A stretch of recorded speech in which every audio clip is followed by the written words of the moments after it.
Good morning students. सेठ श्री भगवान दास तोदी PG college Laxmangarh के डिजिटल प्लेटफॉर्म पर आपका स्वागत है। बीएससी पार्ट फर्स्ट मैकेनिक्स का अपना जो पेपर चल रहा था, जिसमें अभी तक अपन ने पढ़ा था, पहले तो अपने पढ़े निर्देश तंत्र, frame of reference, inertial and non inertial frame of reference. जैसा कि सबसे पहले अपन ने क्या पढ़ा था, फ्रेम ऑफ रेफरेंस।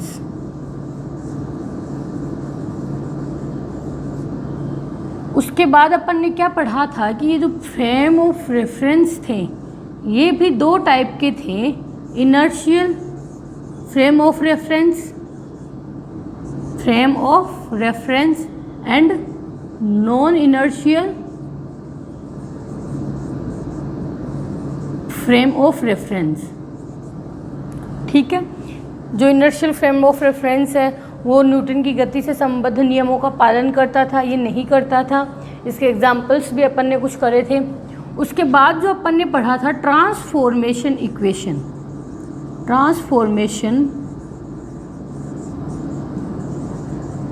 इक्वेशंस। देखो बच्चों, ट्रांसफॉर्मेशन इक्वेशंस अपन ने पढ़ी थी कि जब एक फ्रेम ऑफ रेफरेंस में है तो उस पहले वाले के सापेक्ष जो सेकंड फ्रेम ऑफ रेफरेंस में इक्वेशन क्या निकली थी, पार्टिकल वही रहेगा, परंतु उसका क्या है, जैसे एक एस फ्रेम में निकाला है तो फिर उसका एस डैश में निकाला था। फिर अपन ने क्या पढ़ा था, जो ट्रांसफॉर्मेशन इक्वेशंस थी वो भी टू टाइप की थी, time dependent and time independent transformation equations.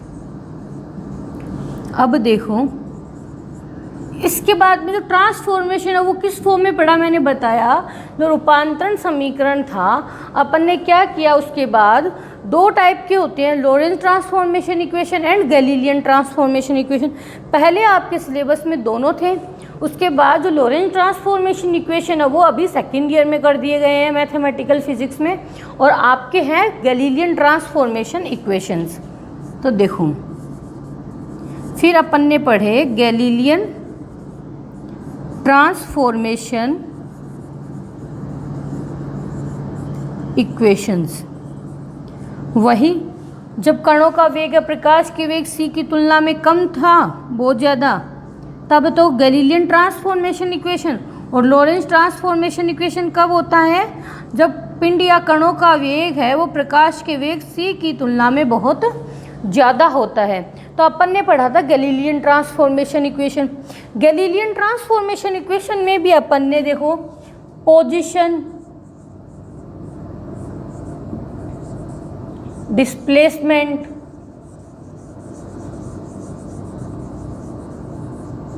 Velocity, acceleration, force, ये सब इक्वेशंस अपन ने निकाली थी। किसी की r dash equal to r minus v t निकल रही थी। देखो, मैंने फिक्स नहीं बोला है कि ये कौन से निर्देश तंत्र की है। डिस्प्लेसमेंट निकला था, वेलोसिटी v का मान आया था, किससे लिख रहे थे, u से। तो जो गैलीलियन ट्रांसफॉर्मेशन में वे क्या था, u dash equal to u minus v. त्वरण क्या था, निश्चरता त्वरण सेम आ रहा था, फोर्स भी बराबर, ऐसा। तो अभी तक तो था कि एक थ्योरेटिकल क्वेश्चन अगर आपके आता है तो आप सीधा सीधा कर सकते हो। अगर उसने कहा कि गैलीलियन ट्रांसफॉर्मेशन के लिए स्थिति, विस्थापन, वेग, त्वरण व बल का व्यंजक व्युत्पन्न कीजिए, या उसने कह दिया त्वरण का कीजिए, तब भी आपको ये तीनों करने पड़ेंगे, ऐसा। अब अपन इनको जैसे इक्वेशंस है यहाँ पर अपन निकालते हैं, जैसे लिखते हैं स्थिति सदिश अपन लिखते हैं r dash equal to r minus v t. क्या लिया था कि एस डैश फ्रेम है, एस के सापेक्ष धनात्मक अक्ष दिशा में गतिमान है या किसी भी दिशा में गतिमान हो सकती है। तो जब धनात्मक अक्ष दिशा में लिया था तो अपनी ये इक्वेशन आई थी स्थिति की। तो ये तो स्थिति किस में ली अपन ने, एस डैश फ्रेम में, ये किस में है, एस फ्रेम में। अब अपन थ्योरेटिकल क्वेश्चन तो अपना हो गया है, थ्योरेटिकल के अकॉर्डिंग ये चैप्टर कंप्लीट हो गया है अपना। अब मैं आपको कुछ एग्जांपल्स बताती हूँ कि इन इक्वेशंस का अगर अपने को न्यूमेरिकल आ जाता है तब इनको कैसे यूज़ करना है। ओके, तो देखिएगा, मैं पहला क्वेश्चन बताती हूँ आपको। देखो, जितनी भी इक्वेशन निकाली थी, डेरिवेशन तो आपको बड़े क्वेश्चन के अकॉर्डिंग, चाहे वो 3.5 नंबर वाला क्वेश्चन हो या 1.5 नंबर वाला क्वेश्चन हो, आपको याद होने ही होने चाहिए। डेरिवेशन मतलब आप जितनी प्रैक्टिस करोगे उतना इजी रहेगा आपके लिए। उसके बाद में जो लास्ट के आपके रिजल्ट निकलते हैं कि भाई टाइम डिपेंडेंट इक्वेशंस में क्या आया था, टाइम इंडिपेंडेंट ट्रांसफॉर्मेशन इक्वेशंस अपनी क्या निकली थी, वो करोगे तो अपने को लास्ट के रिजल्ट भी याद रखने। वरना न्यूमेरिकल में अपन ये तो नहीं है कि अपने एग्ज़ाम टाइम में न्यूमेरिकल आया है और अपन उसका डेरिवेशन भी देखना पड़ रहा है अपने को, ऐसा नहीं होना चाहिए। जैसे अपन पहला एग्जाम्पल मैं लिखती हूँ, देखिएगा एग्जाम्पल फर्स्ट। दो कणों के स्थिति सदिश क्रमशः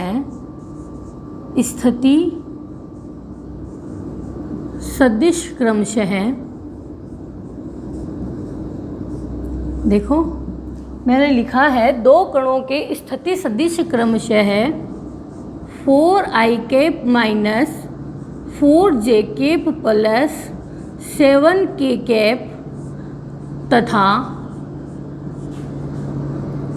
2i cap plus 2j cap plus 5k cap metre है तो है यदि, देखो दो कण लिया है तो यदि पहले कण का वेग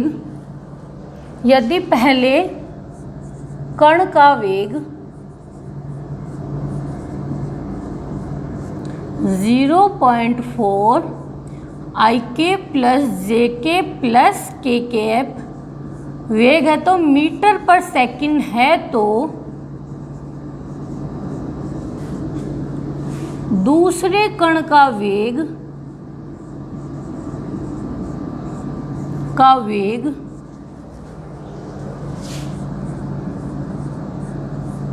ज्ञात कीजिए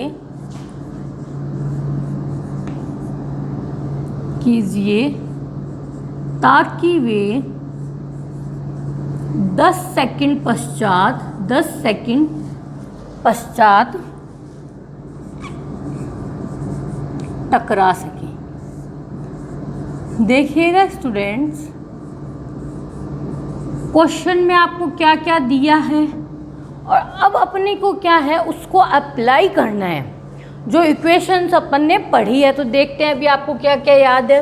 जैसे इसको सॉल्व करते हैं तो देखो, दो कणों के स्थिति सदिश क्रमशः, तो पहले को अपन ने मान लिया R1, तो क्या क्या दिया हुआ है अपने को, दिया है जो दिया है क्वेश्चन में उसको लिख दो।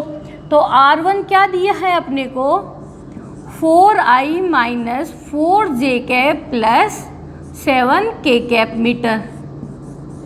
सेकंड R2 दिया हुआ है अपने को 2i cap plus 2j cap plus 5k cap metre. फिर देखो क्या दिया है कि यदि पहले कण का वेग, पहले कण का स्थिति सदिश जैसे R1 R2 माने हैं वैसे ही वेग V1 V2, तो V1 क्या दिया है अपने को 0.4 i cap plus j cap plus k cap metre पर सेकंड, और t भी दिया है अपने को 10 सेकंड। तो देखो ये तो अपने दी हुई वैल्यूज है। अब अपने को पूछा क्या है, दूसरे कण का वेग पूछा है कब, वे 10 सेकंड, ताकि वे 10 सेकंड पश्चात टकरा सके। तो देखो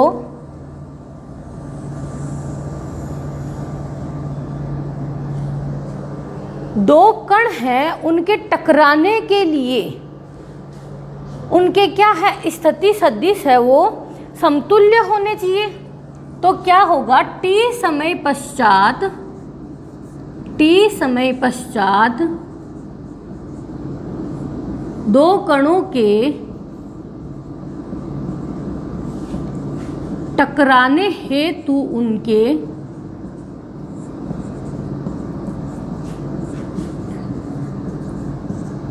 स्थिति सदिश,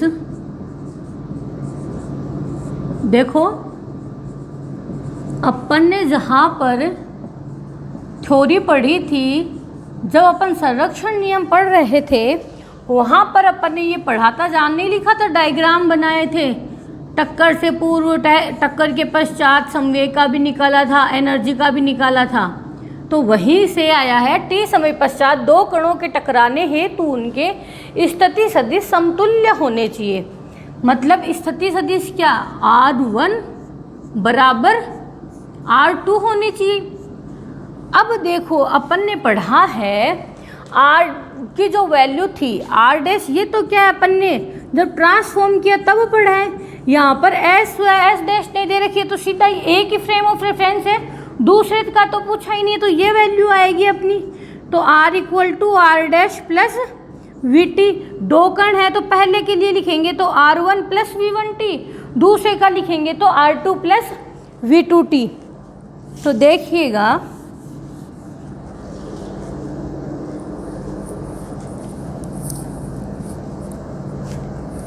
देखो यहाँ पर, तो इसके लिए जो पहले कण के लिए लिखेंगे, इसकी साइड R1 प्लस V1T और यहाँ पर R2 प्लस V2T। अब देखो अपने को क्या दिया हुआ है, ये भी दिया हुआ है, ये भी दिया हुआ है, T भी दिया हुआ है, ये भी दिया है और ये भी दिया है, सिर्फ V2 की वैल्यू निकालनी है।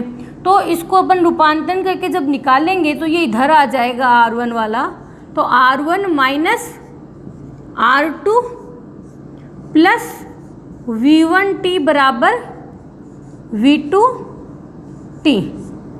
तो देखो यहाँ पर मैं लिखती हूँ R1 माइनस R2, मतलब R1 और R2 की वैल्यू लिखनी है अपने को यहाँ पर। तो देखो मैं यहाँ पर लिखती हूँ R1 की वैल्यू पहले 4i minus 4j cap plus 7k cap minus, देखो माइनस R2 किया है तो ये सारी वैल्यूज किस में आएगी, माइनस में। तो मैं ब्रैकेट में ना लिख के इनको डायरेक्ट ओपन कर रही हूँ यहाँ पर 5k कैप, ये तो आया R1 माइनस R2, फिर क्या है प्लस V1T। अब देखो वेग क्या दे रखा है अपना 0.4 i cap plus j cap plus k cap metre पर सेकेंड, लेकिन ये वेग क्या है अपना V1T और T क्या दे रखा है अपने को 10 सेकेंड दे रखा है। तो 10 से जब 4.4 को मल्टीप्लाई करेंगे तो वो क्या रहेगा ओनली 4। तो ये जो वैल्यू आएगी V1T वाली 4i plus 4j cap plus 4k cap, क्योंकि 0.4 है वो आपके तीनों के मल्टीपल में है। तो 10 से जब मल्टीप्लाई किया तो V1T की वैल्यू अपनी ये आई। तो मैं यहाँ इस वैल्यू को लिख देती हूँ 4i plus 4j plus 4k cap बराबर क्या है V2 इंटू टी, टी क्या है 10। अब इसको अपन सोल्व करेंगे।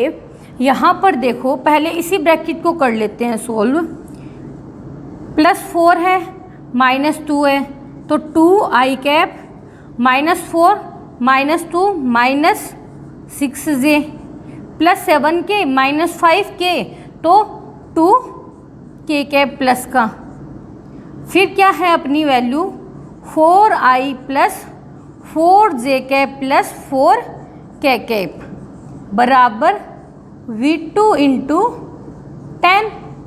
अब देखो यहाँ पर इसको सॉल्व कर सकते हैं तो 2i क्या होएगा 6i कैप प्लस फिर माइनस 6j प्लस 4j तो माइनस 2j कैप प्लस यहाँ पर 2 है k कैप के साथ, यहाँ पर 4 है तो 6k कैप बराबर V2 इंटू 10। अब देखो यहाँ से क्या है V2 की वैल्यू निकाल सकते हैं अपन डायरेक्ट, 10 से इसको डिवाइड कर देंगे तो V2 इक्वल्स टू 1/10, ये वाली वैल्यू डिवाइड होगी, ये यहाँ आएगा तो तो 1/10 6i cap minus 2j cap plus 6k cap. यहाँ से जब 10 से मल्टीप्लाई करेंगे तो ये वैल्यू आएगी 0.6i cap minus 0.2j cap plus 0.6k cap. किसकी वैल्यू आई है अपनी? V2 की। तो देखो स्टूडेंट्स, अपन ने क्या किया, क्वेश्चन अपना दिया हुआ था, दो कणों की स्थितियाँ दी हुई थी अपने को, एक कण का वेग दिया हुआ था और अपने को क्या करना था, दूसरे कण का वेग ज्ञात करना था कि वे 10 सेकंड पश्चात टकरा सके।